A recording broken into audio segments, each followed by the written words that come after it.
Debate, ¿quién es la roca? Si es Pedro, sí o no. Este protestante entra, que está aquí, entra al canal de Soldado Apologeta Católico y van a debatir. Vamos a ver, no he visto el video. ¿Qué sucedió aquí? Ojo, le dejaré el link del canal de Soldado Apologética para que usted vaya, le dé like y se suscriba como hago yo al canal de él, que es muy bueno los videos de él, los comentarios de él.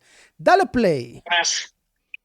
Soy el hermano Esteban de la iglesia El Buen Pastor, de la organización Príncipe de Paz, de la ciudad de San Luis Potosí, de aquí de México.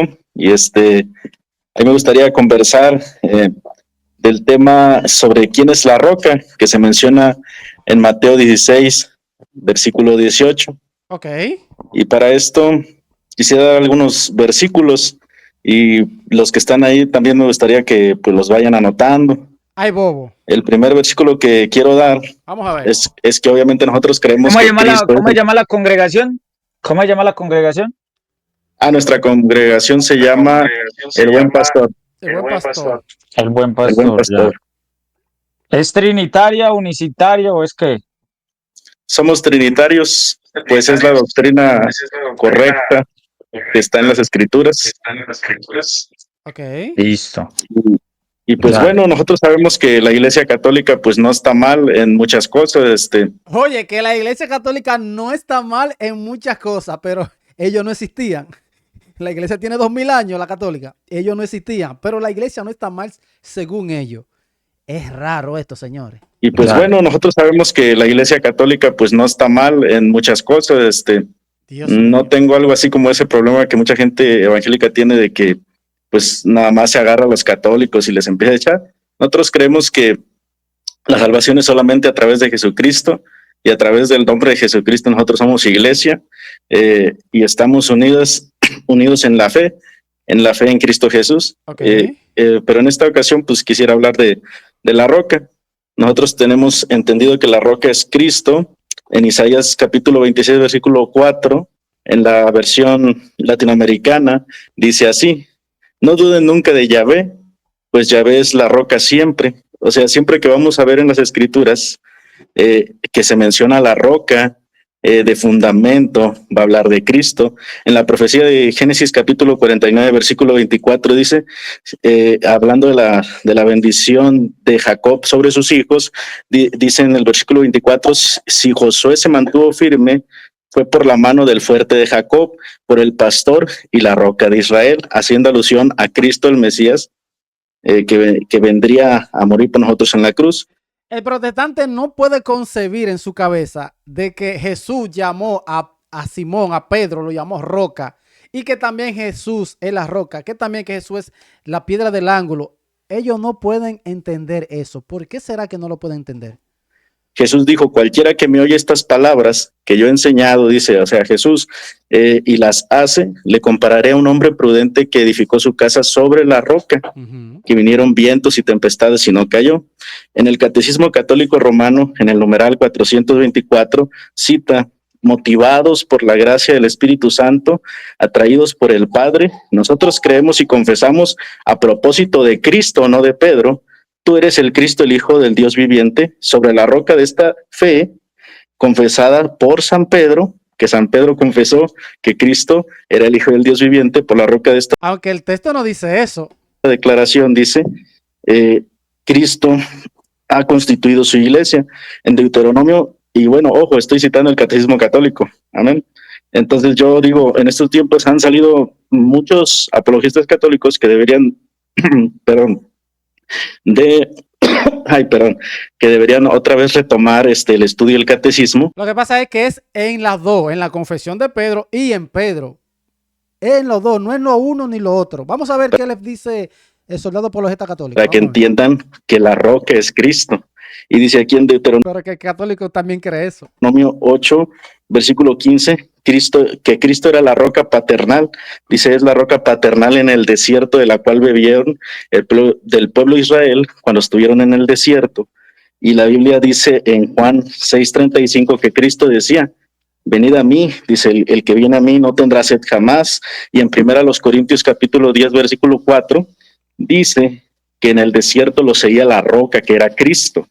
Ahora, sabiendo todo esto, Ojo. no es difícil entender Mateo 16, 18, donde Pedro le dice, tú eres Cristo. Ojo. Y Cristo le dice, y yo te digo que tú eres Cefas, porque él ya le había dicho, tú serás llamado Cefas cuando lo conoció. Y ahora le dice, y sobre esta roca, hablando del fundamento de nuestra fe, que es Cristo, edificaré mi iglesia. Y claro, les da las llaves a los apóstoles, las llaves para abrir y cerrar, porque le pertenecían a Cristo.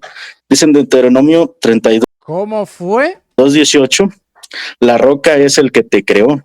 En 2 de Samuel 2:22, Jehová es mi roca y mi fortaleza. Por lo tanto, cuando hablamos de la roca, no estaríamos pensando que es Pedro, porque es Jehová. Y si sabemos que hay una Trinidad, hay un Jehová Hijo, Jehová Padre y Jehová Espíritu Santo, entendemos que se hablaba al Jehová Hijo, que es Jesucristo, profetizado en 2 de Samuel. En el libro de Salmos 18:2, David le dice a Jehová, tú eres mi roca, roca mía y castillo mío. En el Salmo 61, verso 2, él es la roca más alta que yo. David decía, Señor, llévame a la roca que es más alta que yo. Y ese es Cristo Jesús sobre todos nosotros. En Efesios capítulo 2:20 dice que Cristo es el fundamento de Pedro y de los demás apóstoles, dice, de los apóstoles y profetas. Entonces, a eso lleva la interpretación privada. Pedro confiesa a Cristo como piedra. En 1 de Pedro 2:8 le dice que él es piedra y roca. Y en Mateo 16:18 Jesús le dice a Pedro, yo también te digo que tú eres Pedro, y sobre esta roca, en la versión Reina Valera, que es la versión que usamos todos los evangélicos, La que le falta sabiduría. en la versión Reina Valera dice, sobre esta roca La que le falta sabiduría. edificaré mi iglesia. Y yo creo, no voy a hablar del griego ni del hebreo porque pues no lo sé, sino solamente del español que tenemos, y creo firmemente que si se tradujo Pedro y piedra, que son dos palabras diferentes, es porque en el original estaba así. Dice, tú eres Pedro, y sobre esta roca edificaré mi iglesia, y las puertas del Hades no prevalecerán contra la iglesia. Eso quiere decir, las puertas del Hades son las puertas que nosotros le abrimos al pecado, y el pecado nos conduce a la muerte. O sea que no es la iglesia, no es la iglesia que está hablando Jesús. Y las puertas del Hades no deben de estar en la iglesia, debemos de cerrarlas. El pecado no se enseñorea de esa iglesia, de la iglesia de Cristo, de la cual somos nosotros, si guardamos, como dice Hebreos capítulo 3, versículo 6, firme hasta el fin la confianza y el gloriarnos en la esperanza. En Isaías capítulo 28, 16, dice la palabra, por tanto Jehová el Señor dice así, he aquí yo he puesto en Sión por fundamento, y esto es clara evidencia de que Cristo es la roca, Ojo. Una piedra probada, angular, preciosa, pero también dice de cimiento, estable, el que creyere en él no se apresure. En Romanos 9:33, hablando de esta profecía, dice, aquí pongo en Sión la piedra de tropiezo. Quiere decir que él está en el fundamento, pero también le llama la piedra angular, que está arriba. O sea, él es la cabeza, pero también él es el principio, como dice en la escritura, él es todo en todos. En 1 de Pedro. La pregunta es para este protestante, él que es todo en todo, él dejó a Pedro para que guiara y pastoree sus ovejas, su iglesia, su rebaño. Él que es terreno en todo, que es todo, ¿dejó a alguien? Esa es la pregunta. Capítulo 2, versículo 4 dice, acercaos a él, a Jesús, piedra viva, hablando del apóstol Pedro, desechada ciertamente por los hombres, mas para Dios escogida y preciosa. Y para nosotros, y yo creo para mi amado Carlos, también es una piedra preciosa, una piedra viva. Pedro habla de su lugar en la iglesia, dice, igual todos nosotros, dice, pero no sobre todos, dice, todos nosotros, dice, somos piedras vivas y ser edificados como una casa espiritual y un sacerdocio santo. En Zacarías capítulo 3, versículo 9 dice que él es la piedra que estaba puesta sobre José, la cual tiene 7 ojos. Y en el capítulo 4, verso 10 dice que los 7 ojos que tenía esa piedra son los ojos de Jehová que están sobre toda la tierra. Y bueno, vamos a ver. Listo. Ok. Ahora viene el turno del católico, de soldado apologeta. Ay. ¿Quién va a ganar aquí? Porque díganme en los comentarios. Vamos allá. Yo diría que hasta ese punto, y quizás yo tendría incluso más textos donde dice que que Jesucristo es la piedra, por ejemplo, Mm. Efesios 2:20, edificado sobre el cimiento de los apóstoles y profetas, Ujú. con Cristo Jesús como piedra angular. Eso está claro. El hecho de que diga en el antiguo que Jesucristo es la roca, no quiere decir que no hayan más rocas o piedras, Uy, porque así como en el antiguo decía, Jehová es mi pastor, hablándolo en los términos de ustedes, Jehová es mi pastor, no quiere decir que ahorita no hayan pastores, porque ahorita en la actualidad hay más pastores. ay, Entonces, lo mismo ocurre con Pedro. Obviamente, la roca que es Pedro, hizo esa confesión ujú. donde le dice, tú eres el Dios, el Hijo del Dios viviente. Ahí está la confesión de Pedro, sí. Entonces, nosotros tenemos que entender el contexto bajo el cual se está hablando en Mateo 16-18, que es el punto y ese no lo leímos. Ojo, Entonces vamos a leerlo. ojo. Y vamos a ver que el contexto es siempre dirigido Jesucristo hacia Pedro. Bueno. Siempre dirigido Jesucristo hacia Pedro. Entonces vuelvo y le digo, el hecho de que Jesús sea la roca, sea la piedra, no quiere decir que no hayan más rocas y no hayan más piedras. Sí, porque ya Jesús ya lo nombró. Tú eres Pedro, tú eres roca, tú eres piedra. Porque incluso todos somos. Ujú. Entonces, Lo que hay que colocar esas piedras, ¿dónde van? ¿En qué lugar? Mateo 16-18 dice así. Bueno. Y yo también te digo que tú eres Pedro, o sea, Kefa, y sobre esta Kefa piedra edificaré mi iglesia. Ujú. Siempre se está dirigiendo a él. Vamos a leerlo desde el anterior. Desde el 17 dice, entonces le respondió Jesús, bienaventurado eres tú, Simón, Ahí Jesús ya está hablando de Pedro. hijo de Jonás, porque ¿a quién se está refiriendo? A ti, Simón, hijo de Jonás, porque no te lo reveló. Ese es el contexto, escuchen. Carne ni sangre, sino mi Padre que está en los cielos. No te lo reveló, está hablando hacia allá. A Pedro. ¿Y a Jesús también le reveló cosas el Padre? Sí, le reveló cosas el Padre. Y yo también, y entonces los hermanos separados, ¿qué utilizan? ¿Qué dicen? Es que no, ¿a quién le reveló cosas el Padre? A Jesucristo. Entonces, si ve que ahí se está refiriendo a él, no. No. Es que está claro que en el contexto de la conversación se está refiriendo Jesús es hacia el otro, hacia Pedro. Entonces los hermanos separados dicen, es que ve que la roca es Jesucristo, entonces él es la roca. No, porque se está refiriendo a Pedro y dice, y yo también te digo, otra vez a quién se está refiriendo. A Pedro. Y lo que va a decir a continuación se va a referir ¿a quién? A Pedro. A Pedro. Que tú eres Pedro. Uy. ¿Qué significa? Usted sabe qué significa Pedro, ¿no? Roca. Y sobre esta roca edificaré mi iglesia. Jesús. ¿Sobre qué roca? Ahí, esa es la pregunta que hay que hacer a los protestantes. O a este protestante. ¿Cristo es roca? Sí. Pero Jesucristo aquí constituye una roca. Y dice, Jesucristo tiene un fundamento, unos cimientos que son los apóstoles y Él es la piedra angular. Sí. ¿También Jesucristo es fundamento? Sí. ¿También Jesucristo es cimiento? Sí.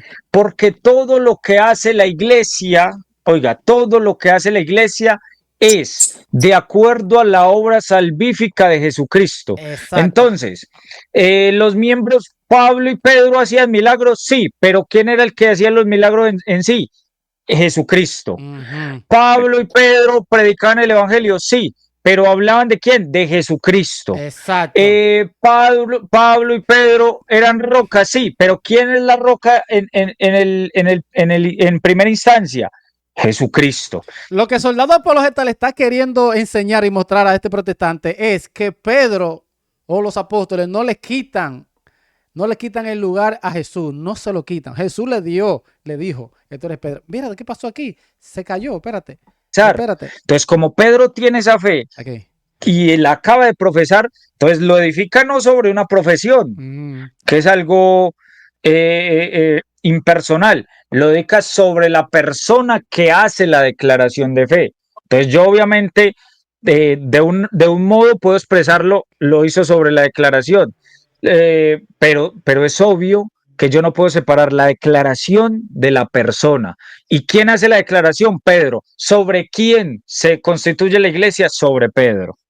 Es que mire, hijo, Pedro hace la declaración y se convierte en la primera piedra de la iglesia que se estaba formando espiritualmente. Pero ¿qué es lo que lo hizo ser parte de la iglesia? La declaración que él confesó con su boca.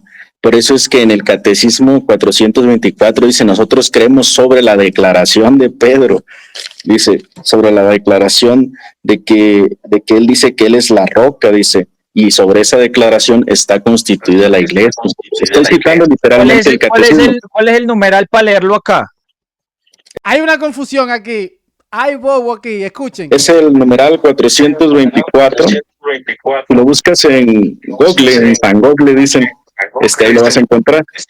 Y bueno, partiendo de ahí, porque no estoy dando, solo estoy exponiendo argumentos, pero ya partiendo de ahí, entendemos por qué digo que Cristo es el fundamento, por qué Efesios 2:20 le dice que es el fundamento. En 1 Corintios capítulo 2, versículo 5 dice que la fe de ninguno de nosotros, óigalo bien los que dicen que están en la iglesia y están ahí viéndonos en las redes sociales, sea fundada sobre la sabiduría de los hombres sin el poder de Dios. Vamos a leer. Voy a leer esto para que entendamos el contexto, ¿listo? Ok, tiene contexto también. Vamos a ver. Vamos a leer el 423 también. Dice, nosotros creemos y confesamos. ¿De qué estamos hablando ahí? De lo que creemos nosotros. Por eso se llama, estamos en el apartado de la profesión de la fe. Profesión de la fe, es decir, en las cosas que creemos, en los puntos que creemos. Entonces, ¿qué va a hacer aquí? Para que usted comprenda el catecismo. ¿Qué va a hacer aquí? Para que usted comprenda el catecismo, una catequesis se va a llevar este protestante. Entonces, ¿qué va a hacer aquí? Para que usted comprenda el catecismo. ¿Qué va a hacer aquí? Va a decir, mire, esto que profesó tal persona, en eso creemos. Esto que dijo tal otra persona, en eso creemos. ¿Entendiste? Esto que narró en tal episodio tal persona, en esto creemos.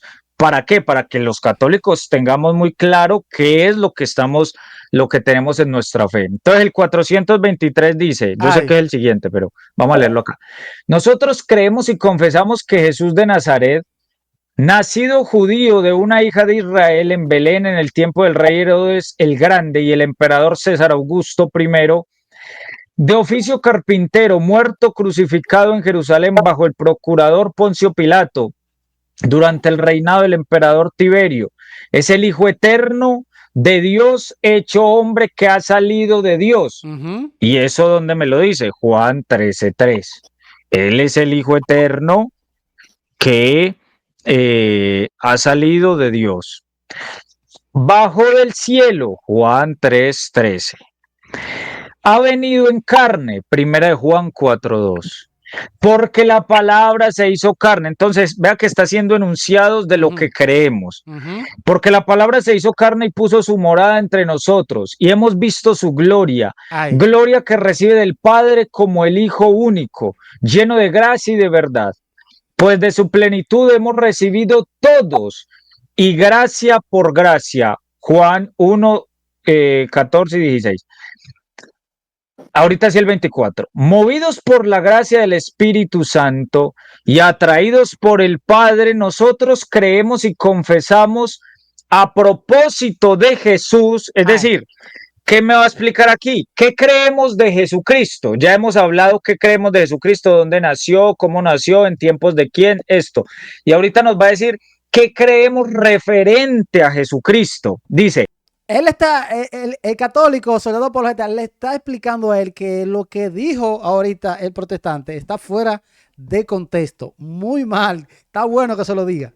A propósito de Jesús, lo que dijo Pedro, Ujú. tú eres el Cristo, el Hijo del Dios vivo. Eso lo creemos nosotros. Mateo 16:16. También respecto a Jesús, sobre la roca de esta fe confesada por San Pedro. Ujú. Exacto. Es decir, la roca de esa fe, por eso nosotros decimos que Oh, Pedro es infalible en cuestiones de doctrina. ojo. La fe de Pedro nunca decae, nunca es destruida, porque esa fe es infalible. Lo que anuncia Pedro, eso lo debemos nosotros creer como dogma, pues, como Mm, dogma. Y ex cátedra, eso ya son cosas más allá. más profundo. Pero lo que anuncia Pedro, eso lo debemos creer. Y dice, sobre la roca de esta fe, ¿de la fe de quién? De De Pedro. Pedro. Yo no puedo separar la fe de Pedro de Pedro. No. Si Pedro es el que tiene esa fe y sobre esa fe es que se funda, entonces es sobre Pedro que se funda la iglesia. Y dice, Ahí no le gustó el protestante. Mira cómo mueve la cabeza. Dice que no, mire. es que se funda, entonces es sobre Pedro que se funda la iglesia. Y dice, Dijo que no. la roca de esta fe, confesada por San Pedro. Cristo ha construido su iglesia. ¿Quién es el que tiene la fe que es como roca? Pedro. Y sobre esa fe, que la tiene quién? Pedro, es decir, la persona de Pedro, es que se constituye, se establece el, eh, se construye la iglesia. San Ojo, León Magno en sermones, bueno, ahí dice todas las referencias. ojo. Entonces es claro, nosotros creemos eso de Jesucristo y sobre ese centro, ese núcleo, vamos nosotros en la iglesia. Dale. Ok, ahora va el protestante con su refutación. Esto se está poniendo bueno. Denle like. Recuerden que le dejaré el link del canal de Soldado Apologeta para que usted vaya y se suscriba y le dé like, vea todos sus videos. Seguimos. Ok, mira, ya entendiendo lo que digo el catecismo, que ojo, el catecismo se debe de leer para interpretar, no lo tenemos que interpretar, se supone que ya está claro.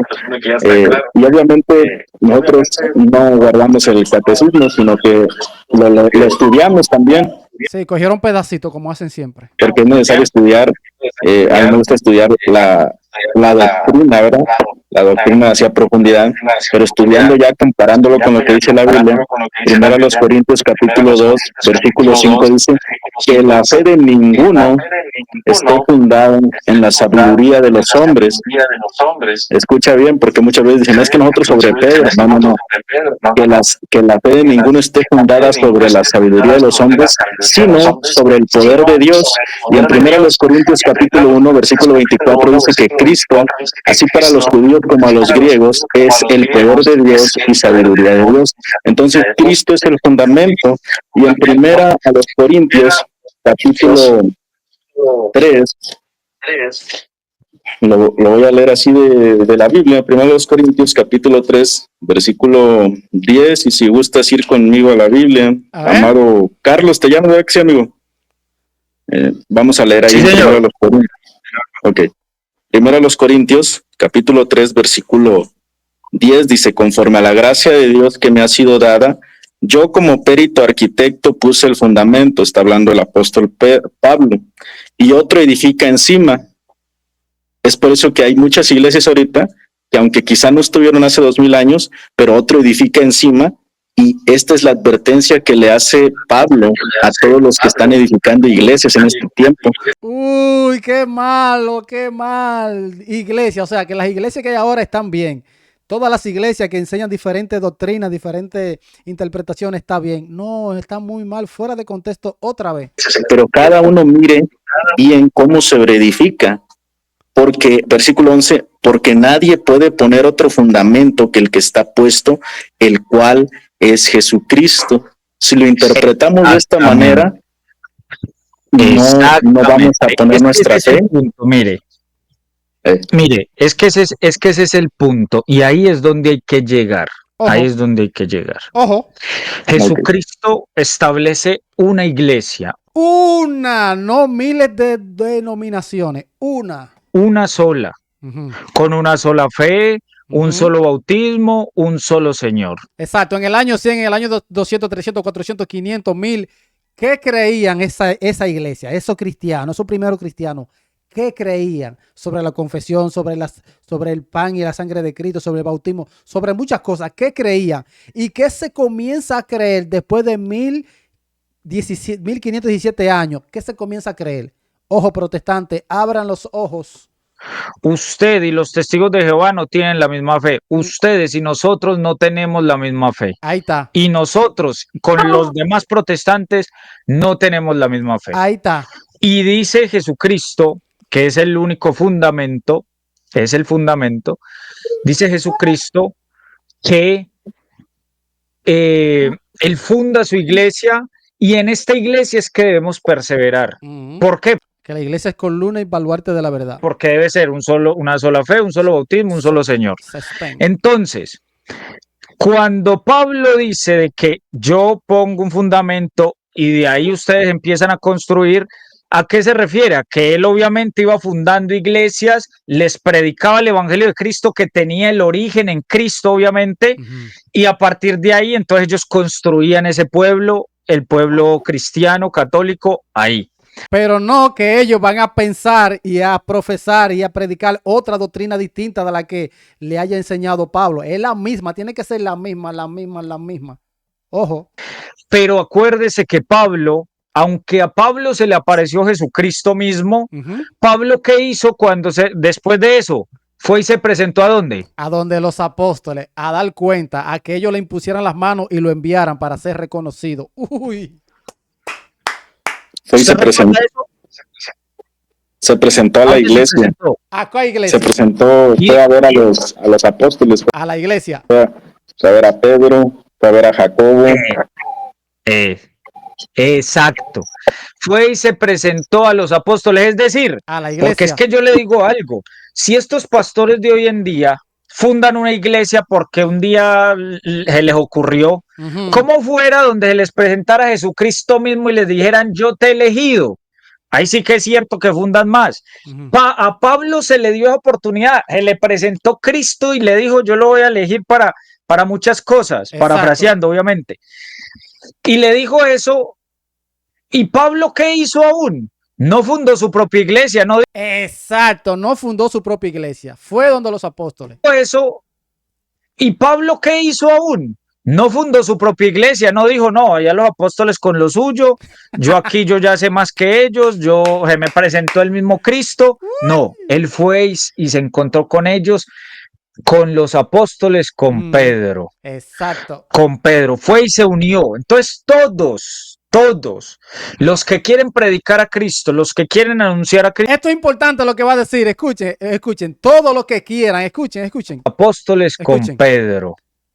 Con Pedro, fue y se unió. Entonces todos los que quieren predicar a Cristo, los que quieren anunciar a Cristo, tienen que unirse a Pedro. A la iglesia que ya está. Que Jesús fundó, que está establecida, que conoce la verdadera doctrina y lo que usted va a predicar. Por eso todos estos pastores que no están unidos con Pedro son separados y no tienen el envío. Acuérdense que dice Romanos 10:15, ¿cómo van a predicar si no son enviados? Entonces ellos dicen, no, Dios me envió a mí. Ajá. Tienen el envío porque acuérdense que decía Pablo, decía en Hechos de los Apóstoles, ustedes hemos oído que hay unos que están enseñando cosas sin permiso nuestro. Si quieres se lo leo, vamos a leerlo. En 1 Corintios, no sé qué tiempo tenga usted, pues yo sí tengo tiempito, pero vamos a leerlo. Vamos, Hechos dale, soldado. Dice lo siguiente. Soldado de Dios. Perdón, amigo, ¿en qué cita es? Ya le digo. Hechos 15. Hechos 15. Hechos 15.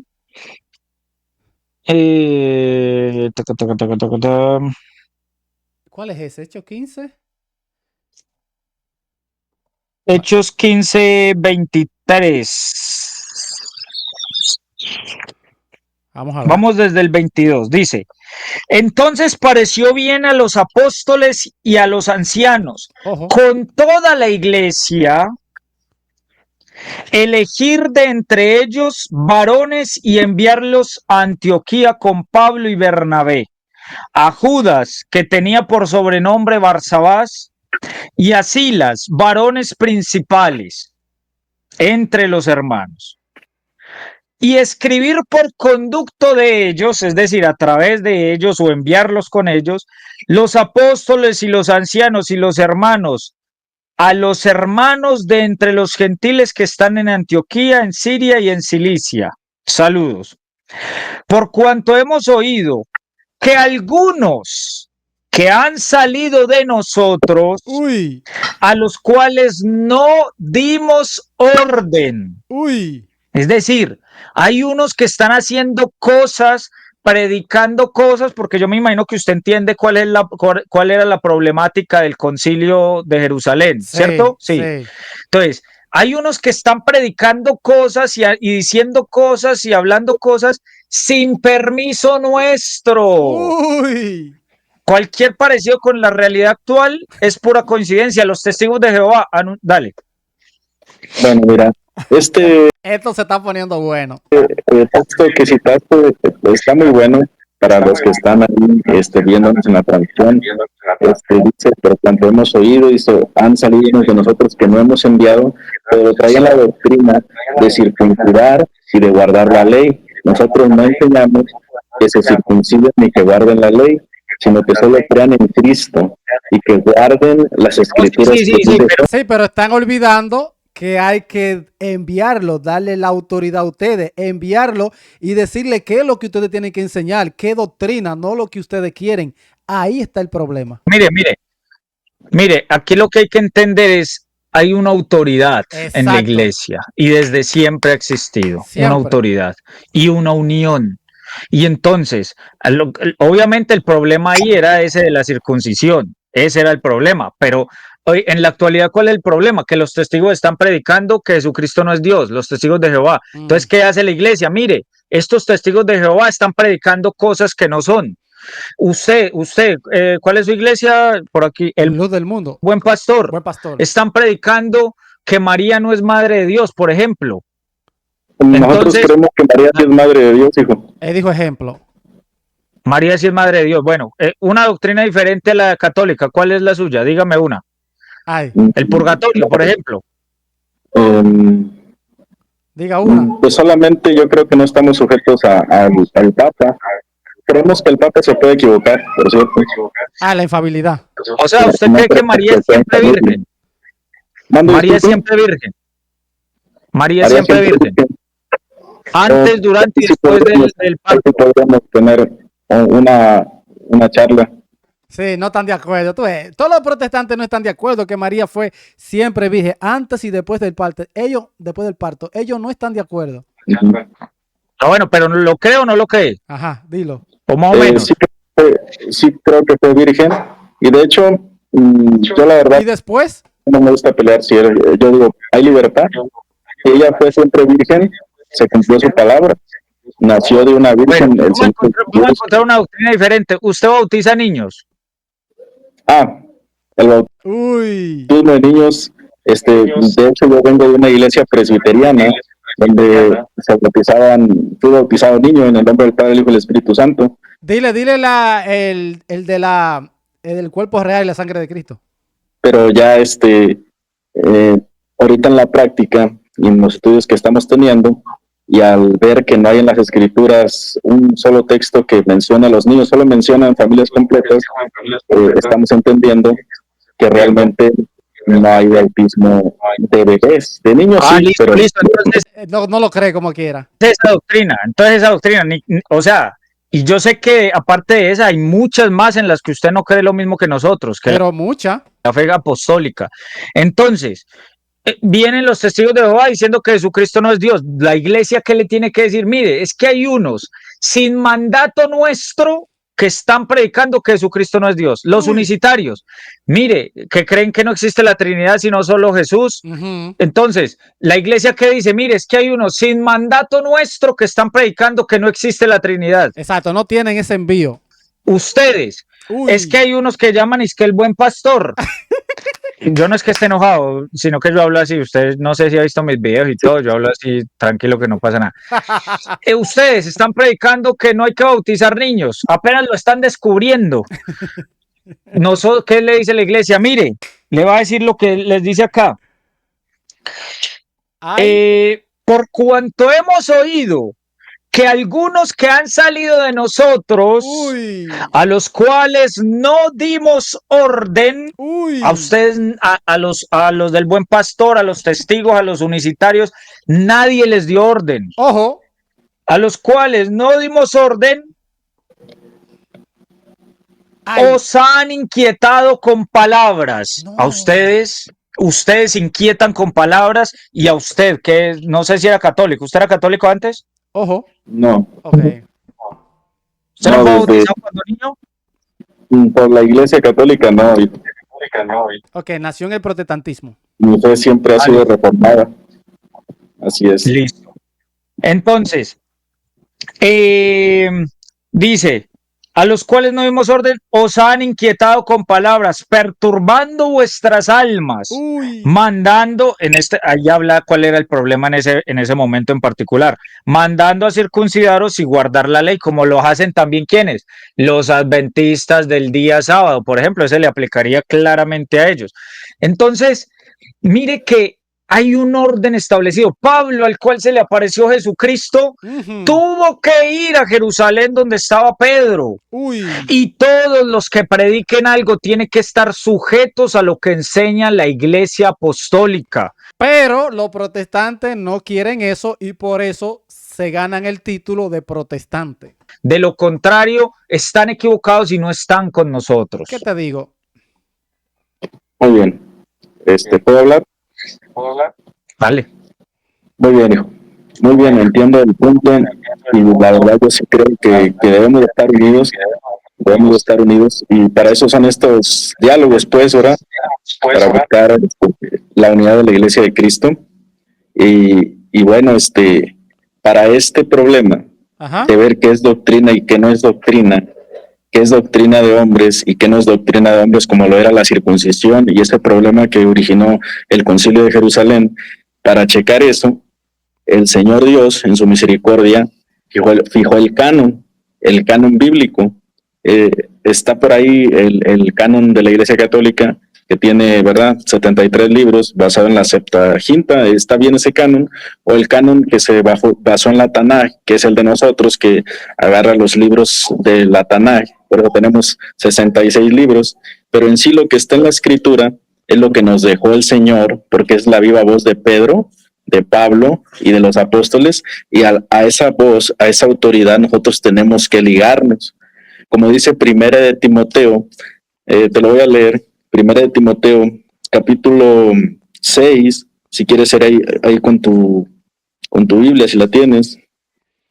Versículo 3 dice... Yo quisiera preguntarle ahí. Bueno, si él se adhiere a eso, a las confesiones de esa gente. Si nosotros nos referimos a la Biblia y nos enfocamos a la Biblia, yo preguntaría, bueno, ¿dónde dice en la Biblia que los que se agregaran de afuera no tendrían que circuncidarse? ¿Dónde dice eso? Porque eso es lo que se definió en ese concilio. Y ellos lo definieron. ¿Y cómo hicieron para definir que los que se agregaran al pueblo de Dios, al nuevo pueblo de Dios, no tenían que circuncidarse? ¿De dónde se sacaron ellos eso? ¿De dónde se lo sacaron si eso no estaba en ningún texto bíblico del Antiguo Testamento? ¿De dónde los apóstoles se sacaron eso? ¿Por qué ellos hicieron eso? Ojo, con la autoridad que Dios le dio. De la Biblia, pues, tendría que estar en la Biblia en alguna parte. Exacto. Sí, está, hijo. De hecho, dice la palabra ahí en Gálatas que Pablo fue a reprender a Pedro. Así te lo voy a parafrasear, para no leerlo, ¿verdad? Pero si gustas leerlo ahí más adelante en tu casa y los que están ahí viendo. Dice que Pablo reprendió a Pedro porque él estaba enseñando a circuncidar, a judaizar. Pero ahí hay un puntico.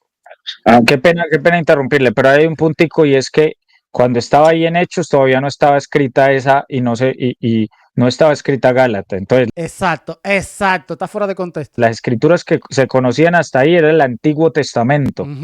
Entonces, ¿dónde dicen las escrituras? Ya que ellos se basaban en las escrituras, porque obviamente nosotros sabemos que Gálatas y todo de ahí para allá está en contra de la ley, pues le da No estaba. aún la verdadera explicación a la ley de que hay que alejarse de Moisés y todo. Pero las escrituras conocidas hasta ahí eran el Antiguo Testamento. ¿Dónde dicen las escrituras? ¿Se le fue la señal? No. ¿Dónde dice escritura? Llegaran al nuevo pueblo, no tenían que circuncidarse. Si es verdad que ellos, todo lo que hacían era basado en las escrituras, así como ustedes lo interpretan. Ojo. Ya te entendí. ¿Dónde dicen las escrituras del Antiguo Testamento? Es lo que quieres decir, ¿verdad, hijo? Exacto, Eureka. En las escrituras, conocidas hasta ese momento, porque ahí no se habían escrito todas las demás cosas. Ok, mira, estábamos ahí, no hay que situarnos, estamos en un tiempo de revelación. Ellos seguían las enseñanzas de los apóstoles. Exacto, las enseñanzas de los apóstoles, pero ¿con qué autoridad? Con la autoridad que Dios le dio. Porque ellos guardaban literalmente, audiblemente, ellos habían escuchado a Jesús y Jesús les había enseñado la doctrina. Entonces, por eso ellos iban a Pedro, iban a o sea que era audiblemente es válido, ¿no? Eso se llama la tradición. Tradición. Ándele. Y en este tiempo la tradición quedó plasmada en los libros del canon. El canon ya se cerró, como dice Corintios, Primeros Corintios capítulo 13, versículo 10, dice, cuando venga lo perfecto, lo que es en parte se acabará. En ese tiempo, incluso en Lucas, dice que él escribe lo que ya se había hablado, pero lo escribe para que tengamos un documento fidedigno y estable. No podemos ya, por decir ahorita alguien no puede decir, es que yo tradicionalmente oí esto, porque para eso tenemos el canon. Y en la Biblia... Hay problema entonces, porque y todo lo que ha definido la Iglesia Católica durante todo tiempo, todos los concilios, que han defendido la voluntad de Cristo, la doble voluntad, la Trinidad y todo eso, y muchas cosas más, eso no está. Los 27 libros del Nuevo Testamento, que tenían que ser 27 libros, eso no está en la Biblia, no está en los textos. Entonces, ¿cómo creemos eso? o sea, que es el canon. No me puede decir que así no se puede hacer, porque así se hizo, así lo hicieron los primeros cristianos. Amén. Y lo que aprendían y lo que decían y lo expresaban era porque lo escuchaban y por tradición. Obviamente, nosotros en la Iglesia Católica, Apostólica y Romana, establece el canon basado en la Septuaginta, que era la versión que utilizaba Jesucristo y los apóstoles, la Septuaginta, la de los 70, donde estaban incluidos los 7 libros que ellos sacaron. Donde estaban incluidos los 7 libros que ustedes dicen que son, bueno, que le quitaron a la Reina Valera. Uy. Y esa Septuaginta, después entonces viene el establecimiento del Nuevo Testamento por la Iglesia Católica, pero hasta ese momento ellos solo conocían el Antiguo Testamento, y en el Antiguo Testamento, no sé si usted tenga la cita donde diga que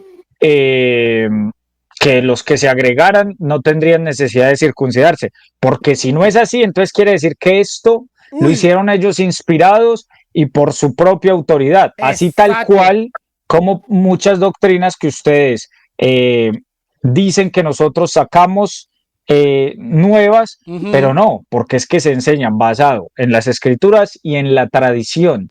¡Qué catequesis! Es algo que solo tiene la Iglesia Católica, porque es la única que tiene el Espíritu Santo prometido. Bueno. Ok, mira, ya en estos tiempos, ya quiero enfatizar para todos los que nos están viendo, ya cualquier tradición que fue audible fue plasmada en el canon bíblico. Por eso tenemos el canon.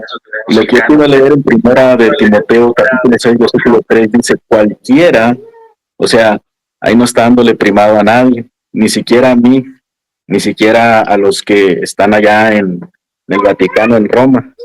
Cristo dice ahí, a través del Espíritu Santo, en palabras de Pablo a Timoteo, dice cualquiera que no se conforme a las palabras de Jesucristo. Fíjate lo que dice. Nada sabe y delira de contiendas y discusiones. Entonces, por eso nosotros, los evangélicos, hablando del evangelio, nos basamos en las palabras de Jesucristo.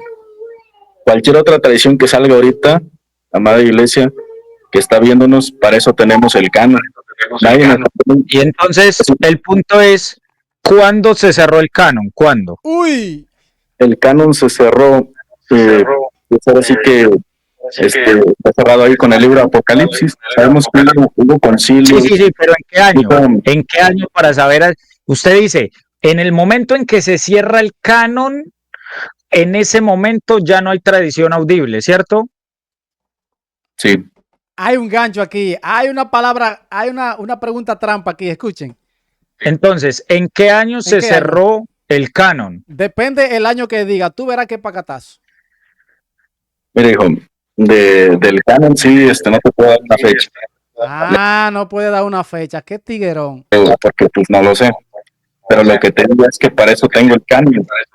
O sea, ya lo tenemos, no podemos discutir. Exacto, sí. Pero no, entonces, no salir en el ahí le queda a usted, querido hermano, ahí le queda a usted esa tareita de averiguar las fechas, quién lo cerró, quién lo definió, cuándo se cerró. Porque entonces, si a usted le dice... La Iglesia Católica en el año 382. Que Papa Damaso I. El canon se cerró, tal cual como usted lo dijo, que el canon se cerró en el cuarto siglo, entonces usted le tiene que, eso le tiene que definir de que toda la tradición audible que había hasta el cuarto siglo era valedera. Y entonces usted tiene que estudiar cuál era esa tradición. Exacto. ¿Cuál era esa tradición? Qué bueno, señor, está este debate. Qué bueno. Eso usted tiene que estudiarlo y definirlo para que usted pueda comprender, porque no solo es saber cuál es el canon, es saber quién lo hizo, por qué esa persona lo definió, porque esa persona dijo, mire, son 27 libros y punto. Y estos 27 libros más los otros son palabras de Dios, punto. Y hay que creerlo. ¿Quién? Esas personas lo definieron para que usted entienda de dónde viene esa autoridad. Y esa autoridad siempre descansa en la Iglesia Católica. Okay. ¿Qué catequesis se llevó el Balbú? Muy bien. Voy a en otro tiempo vamos a hablar un poco más. Lo que pasa es que ahorita por cuestiones de que tengo que llevar a Concha a la escuela y todo eso, va. Me voy a tener que despedir. Te va. Dale, mi hermano. ¿Y usted de dónde? De México, me dijo, ¿no? De México, San Luis Potosí. Así es. Bueno, mi hermano, entonces muchísimas gracias, de verdad, muy amable, muy sereno, muy educado, sobre todo, muy respetuoso, entonces muchísimas gracias y siempre aquí bienvenido para que converse. Mire, hay que decir que los protestantes, muchos de ellos, quieren y creen que están en la verdad y quieren como enseñar, tienen esa hambre de enseñar la verdadera doctrina. Pero el problema es que ellos parten de un error. Entonces, ¿qué es lo que hay que hacer? Orar mucho por ellos. Este señor se ve que es un señor que quiere enseñar la verdadera doctrina, que cree que está en la verdad, que creen que los demás están equivocados, que la Iglesia Católica está equivocada. Entonces, hay que orar y predicarle y enseñarle a esta persona de que ellos están equivocados, de que lo que le enseñaron a ellos también están equivocados y por eso es el problema que hay. Que hay una iglesia que Jesús dejó que tiene la verdadera doctrina, la verdadera enseñanza. Díganme ustedes qué opinan. Les dejaré el link en la descripción del canal de Soldado Apologeta, que me encanta este canal. Vayan y suscríbanse. Leeré todos los comentarios. Bendiciones. Check it out.